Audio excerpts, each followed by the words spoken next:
Hello YouTubers.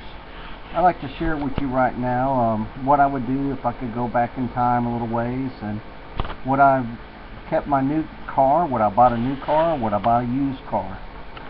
At this time I think I have about 19 payments left on my car, and I like the car, I enjoy the car.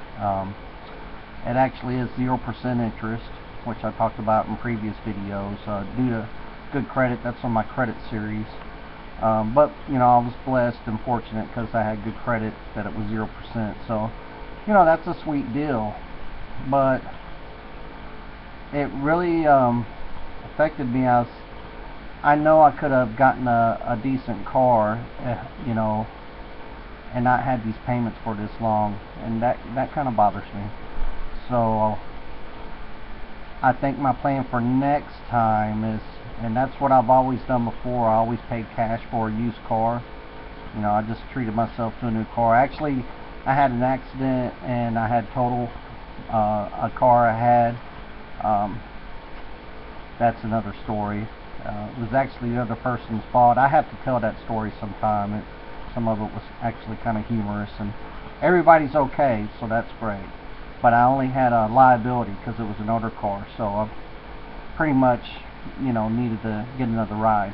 So I chose to get a new car and treat myself. But if I could have gone back in time, even though I enjoy my car, I think I would have preferred to have a used car that was still nice and that I could pay off, you know, fairly quickly, or pay in cash.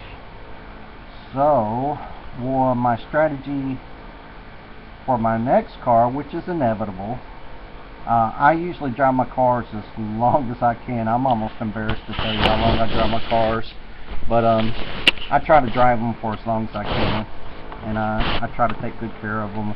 A lot of it too is, you know, keep your oil changed. That car will go a long time. You keep the oil changed, and you know, just simple stuff like that.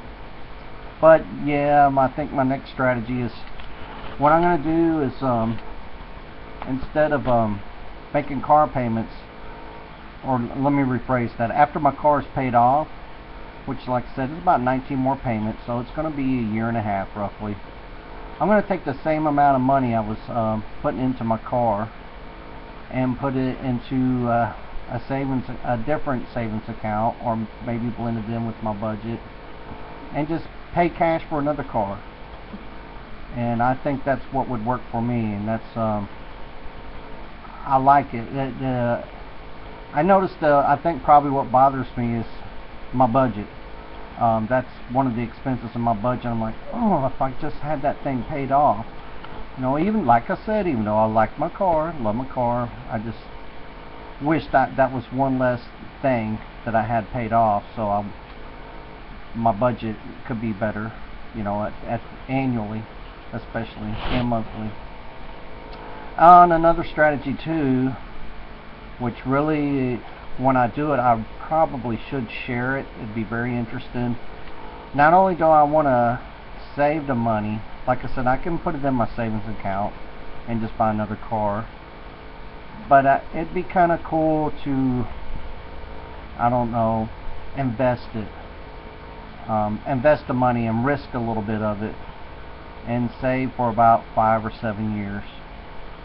And you know, my strategy for investing for that 7 period of time is, it's really simple. You know, using a risk reward ratio of 1 to 3. Try to make it simple. For, you know, every $1,000 I'd like to make $20. You know, I'll risk $20 to make $60, if that makes sense to you. Or you can break it out on paper. You could say even risk 2% to gain 6%. It's a risk reward ratio of 1 to 3, which that's not on this video, but I highly recommend you learn the risk reward ratio as well. Maybe there's some other YouTube videos on this. Actually, there was one gentleman, and I learned a lot from his channel on risk reward. So more than likely, if you YouTubed or Googled risk reward ratio, he would probably pop up. Erlon, and his name, he goes by Dan. Anyway, I'm actually subscribed to his channel. I learned a lot from that. But yeah, back to what I was saying. Let's stick to the topic. I like to risk 2% to get 6%. So if I lose a little bit on that money, that's fine. But the important thing is that I save for my next car and pay cash. And with the goal, hopefully, so that's the primary goal, to pay cash for my next car. And I'm going to choose, you know, you can, and the bottom line, if you want a new car, then, you know, buying a new car might be right for you. This is what's right for me. I prefer to buy a used car. So you may save enough money to buy a new car. You know, you might want to research the value that drops when you drive it off that lot brand new, but that's your business and that's your deal. I would rather buy a used car that's still nice and get a good value. So that's my primary goal, would be to pay cash for a new car, and with the secondary goal to acquire some interest on that as well. You know, to really maximize the leverage that money. So yeah, I should document that in YouTube when I do that. It's something to think about when I pay off this car. It'd be an interesting vlog or what have you. But buying new versus used, I'm buying an automobile. For myself, I'm going to pay cash for a used car this time, my next car. And it's going to be a nice car. It's just going to be about 2 years older. It's not going to be brand spanking new. I don't think it's necessary for me to have a nice car. And then I'm going to keep the oil changed on it and take good care of it and save money from the next car and invest it. It's a real basic plan. If I could go back in time, that's what I would do.